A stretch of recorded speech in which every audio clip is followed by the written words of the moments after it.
Philippine storm survivors scrambled to get out of the disaster zone. Most MTR rides to be 10 cents less expensive. And in Beijing, the ruling party wraps up a key meeting on reforms.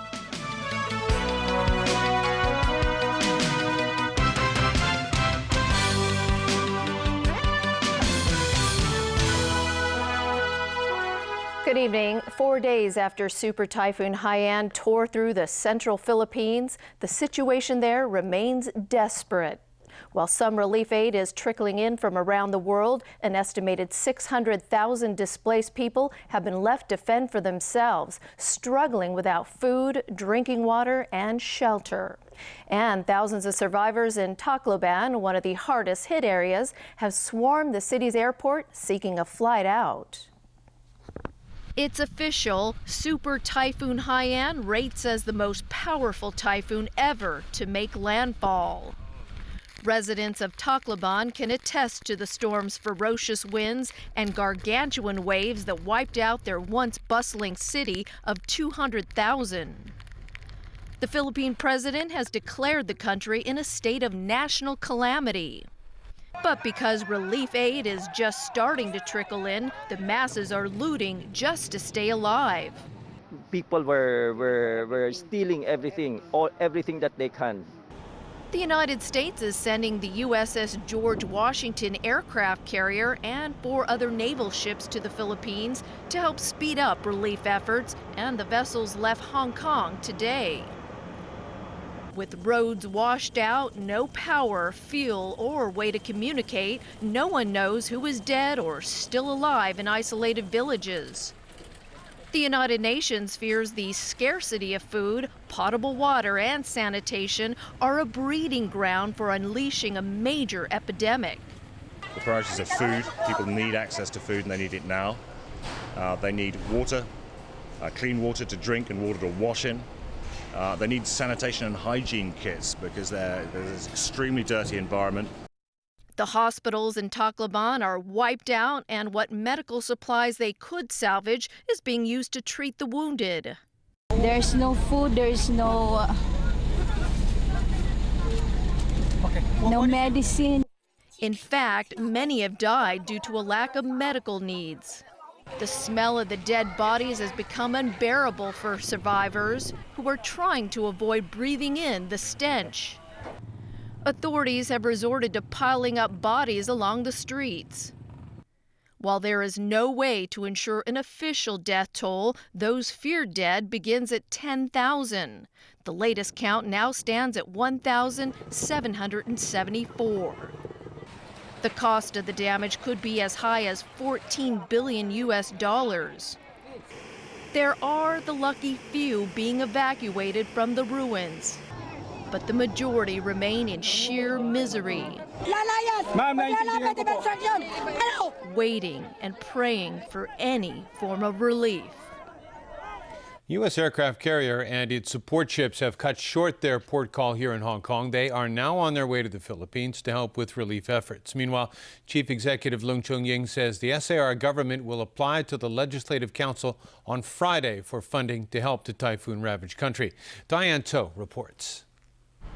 The massive USS George Washington was still anchored off Tsing this morning. The aircraft carrier and its escorting ships, including the USS Antietam that was docked at the ocean terminal in Tsim Sha Tsui, rushed to call back some 7,000 sailors to head to the Philippines. Based on previous humanitarian assistance disaster relief efforts, the majority of our effort will be using our helicopters to provide logistic support to the Philippine and other forces in the area. Nonprofits and other non-governmental agencies and governmental agencies that are conducting the effort relief. The strike group is also carrying a large amount of food, water and medicine, which is desperately needed now in the disaster-stricken areas. But they won't get there for at least 2 days. We think it's going to take about 48 to 72 hours. The weather's pretty bad out there. And so we're limited by seas and wind and things of that nature on how fast we can go. But we're going to go as fast as we possibly can. To offer a helping hand, Chief Executive Leung Chun-ying will seek approval from the LegCo Finance Committee on Friday to inject an additional $40 million into the Disaster Relief Fund, which only has about $9 million now. Speaking before the weekly Executive Council meeting, Leung said the government's administration wing has already been contacting relief groups to see how much they need. The Salvation Army, which will be applying for government funding, says its teams working in the disaster zone are very concerned about the spread of diseases. We already allocate 100,000 US and for the purchase of the medicine and the food. And I think we are also prepared to allocate another 100,000 US dollars. But we also, try to target for another 5 million Hong Kong dollars, which can allow us to serve much more people than what we can do now. He called on the public to put aside all negative sentiments stemming from the 2010 Manila bus hostage tragedy and help those who are suffering from the typhoon devastation right now. Diane To, TVB News. Experts say the ferocity of Haiyan that left massive destruction in the Philippines is partly due to climate change. And they warn that if we do not do something about it anytime soon, the 21st century may well be the last one for mankind. Stephanie Choi reports. If you thought what happened to the Philippines over the past few days won't happen to you, think again. What we have just seen is just a harbinger of more disasters to come. Experts say the global warming trend is the major reason why Super Typhoon Haiyan was so deadly and why it struck at such an unusual time of year. Scientists have already detected this long-term trend because of the emission of large amount of carbon dioxide resulting from the burning of huge amounts of fossil fuels. And this carbon dioxide is a greenhouse gas because it will trap the heat, trap the solar radiation, and leading to a general rise in the global temperature. While climate change isn't new to most of us, it could be more urgent than expected. Scientists predict the average global temperature will rise by nearly 5 degrees Celsius by the end of the century if we do nothing to cut carbon dioxide emissions. If nothing is done about the situation, then the 21st century would very likely to be the last century for humankind. But right now, Hong Kong is ill-prepared for extreme weather, Lee says. And according to him, this is partly due to their unwillingness to face reality. Because we haven't experienced that kind of weather or a weather disaster before. And so we have sort of lowered our guard. So more public education is required. Although measures such as introducing a carbon tax can help cut carbon dioxide emissions, Lee says the government should simultaneously subsidize the development of green industries. He pointed out that individuals are powerless regardless of how green they go, and that effective change is on a government level. Stephanie Choi, TVB News. The devastation caused by Super Typhoon Haiyan has cast a gloom over United Nations climate talks in Poland. The Philippine envoy made an emotional appeal for action, announcing he would fast until a meaningful outcome is in sight. Super Typhoon Haiyan, perhaps unknown to many here, made landfall in my own family's hometown. And the devastation is staggering. I struggle to find words even for the images that we see on the news coverage, and I struggle to find words to describe how I feel about the losses. I speak for my delegation, but I speak for the countless people who will no longer be able to speak for themselves after perishing from the storm. We can take drastic action now to ensure that we prevent a future where super typhoons become a way of life. His appeal received a standing ovation. Delegates from more than 190 countries and regions are trying to lay the groundwork for a new pact to fight global warming. MTR rides are about to get cheaper for Octopus cardholders beginning next month. This is because a passenger contribution scheme aimed at financing the introduction of safety doors on the MTR system comes to an end. João de Silva reports. The reduction will come into effect on December 1st.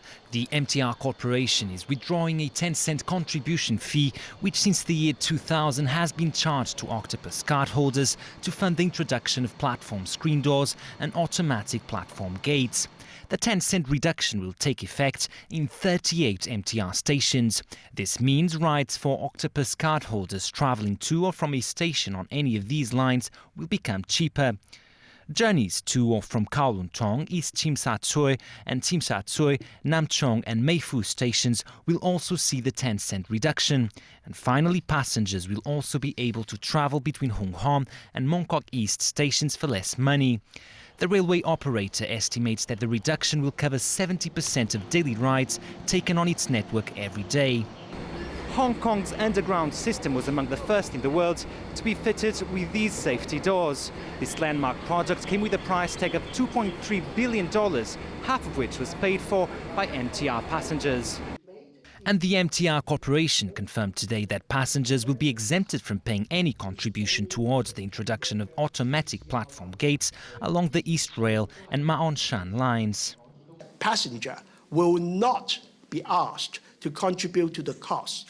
After discussing with the government, it is decided that MTR will use its own resources to pay for the works on the East Rail line. For the Ma On Shan line, the MTR will pay for half the cost, while the other half will come out of funding for the Sha Tin to Central Link project. John De Silva, TVB News. In Beijing, the ruling Communist Party has wrapped up a key meeting that began last Saturday. It's unveiling a reform agenda for the next decade. Economic reforms are said to have dominated the third plenum of the party's Central Committee over the past 4 days. Xinhua News Agency said the Central Committee approved a decision on major issues relating to comprehensively deepening reform. And a special team will be set up that is in charge of designing reform on an overall basis. But political changes are not expected. And still ahead in our newscast, both TVB and ATV penalized for unequal sharing of transmission capacity, record high cash handouts to Macau residents, and efforts to save a rare species of orchid.